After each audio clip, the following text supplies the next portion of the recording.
గాలి వైఎస్ఆర్సీపీది ఫేక్ సర్వేల గోల కూటమిది. ఇది గ్రౌండ్ రియాలిటీ.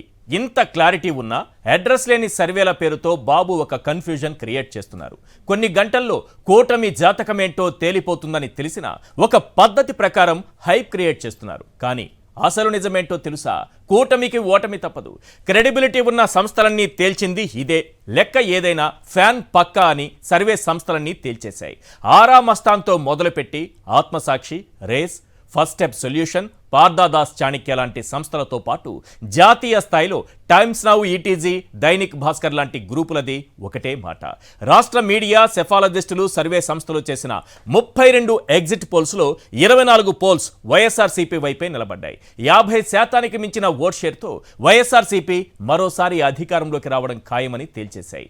జగన్మోహన్ రెడ్డి సీఎంగా మరోమారు ప్రమాణ స్వీకారం చేయటమని ఖాయమని బల్లగుద్ది మరీ చెబుతున్నాయి. 2019లో వచ్చిన 50% ఓట్ షేర్ని సీఎం జగన్ ఎలా నిలబెట్టుకోగలిగారు? వైఎస్ఆర్సీపీ మరోసారి అధికారంలోకి రావడం ఖాయమని సర్వే సంస్థలు తేల్చిన సమయంలో దానికి కలిసొచ్చినటువంటి అంశాలేంటి? కూటమి కట్టినా బాబుకు ఓటమి తప్పకపోవడానికి కారణాలేంటి? వాస్తవానికి సర్వే సంస్థలు ఏ రకంగా ఓటర్ల నాడి పట్టుకోగలుగుతాయి? గ్రౌండ్ లెవెల్లో చేసే సర్వేల్లో సెఫాలజిస్టులు ఏ అంశాలు ఫాలో అవుతారు? ఏ వర్గాలను కలుస్తారు? ఒక గ్రామాన్ని కానీ ఒక నియోజకవర్గాన్ని కానీ యూనిట్గా తీసుకునే క్రమంలో ఎలాంటి జాగ్రత్తలు తీసుకుంటారు?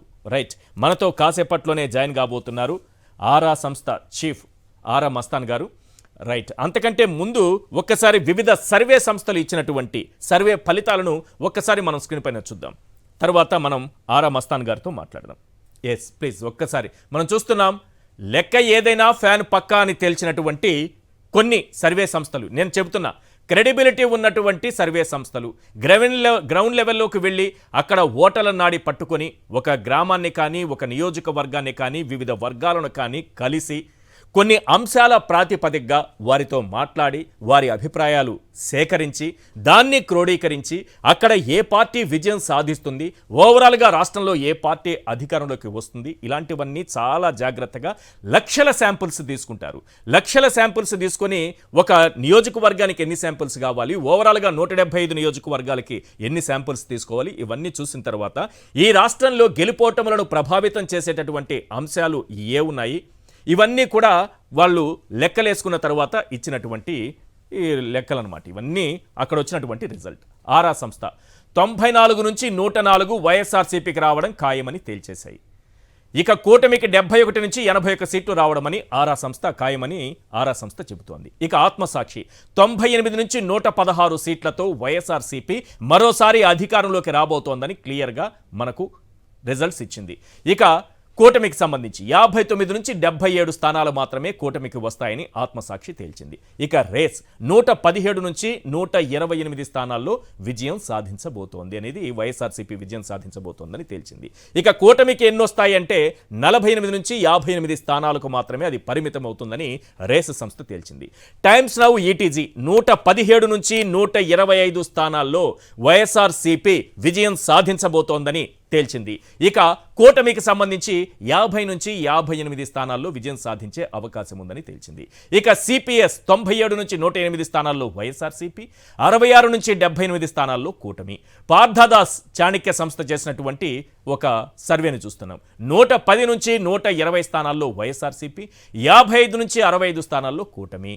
పోల్ స్ట్రాటజీ గ్రూప్ 115 నుంచి 125 స్థానాల్లో వైఎస్ఆర్సీపీ, 50 నుంచి 60 స్థానాలు మాత్రమే కూటమికి దక్కే అవకాశం ఉందని తేల్చింది. ఇక ఫస్ట్ స్టెప్ సొల్యూషన్స్ 119 స్థానాల్లో వైఎస్ఆర్సీపీ విజయం సాధించబోతోందని తేల్చింది. కూటమికి 56 స్థానాలు మాత్రమే ఇచ్చింది.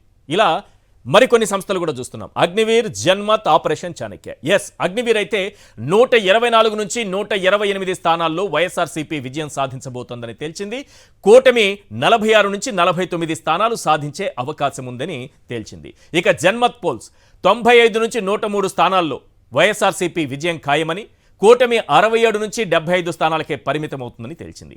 ఆపరేషన్ చాణక్య 95 నుంచి 102 స్థానాలు వైఎస్ఆర్సీపీ, 64 నుంచి 68 స్థానాల్లో కూటమి విజయం సాధిస్తుందని తేల్చింది. ఇది మనకు కనిపిస్తున్నటువంటి లెక్క. ఈ లెక్కలు తీసుకున్న సమయంలో చాలా ప్రధానంగా మనం చూడాల్సింది ఏంటంటే ఏ సర్వే సంస్థ చెప్పినా సరే సీట్ల విషయంలో కొంత అటు ఇటు ఉన్నా 50% ఓట్ షేర్ని జగన్ అలాగే కాపాడుకోగలిగారు. అంటే కొన్ని వర్గాలు దూరమైన కొత్త వర్గాలను చేర్చుకోవడం ద్వారా 50% ఓట్ షేర్ని ఆయన సాధించగలిగారని చెబుతున్నాయి. అలాగే మరోసారి అధికారంలోకి రావడం ఖాయమని తేల్చేశాయి. కూటమి కట్టినా బాబుకు ఓటమి తప్పదు. ఇక్కడ మనం చూస్తున్నటువంటి ప్రతి సర్వే తేల్చినటువంటి విషయం ఇది. వాస్తవానికి సర్వే సంస్థలు ఓటర్ల నాడి ఎలా పట్టుకోగలుగుతాయి, గ్రౌండ్ లెవెల్లో చేసేటటువంటి సర్వేల్లో సెఫాలజిస్టులు ఏ అంశాలు ఫాలో అవుతారు, ఏ వర్గాలను కలుస్తారు, ఒక గ్రామాన్ని కానీ ఒక నియోజకవర్గాన్ని కానీ ఒక యూనిట్గా తీసుకునే క్రమంలో ఎలాంటి జాగ్రత్తలు తీసుకుంటారు, రైట్, ఇలాంటి అంశాలు తీసుకుంటారు. అదే సమయంలో కొన్ని జాతీయ సంస్థలు కూడా చేసే సర్వేలు ఎక్కడో కూర్చొని ఇక్కడ ఐవీఆర్ఎస్ సిస్టమ్ ద్వారానో లేదా ఇంకొకరి మీద ఆధారపడో చేసి ఎవరి అవసరాల కోసమో పార్టీల కోసమో చేసి వాటిని మ్యానిపులేట్ చేసి మరి సర్వేలు కూడా ప్రకటిస్తూ ఉంటాయి.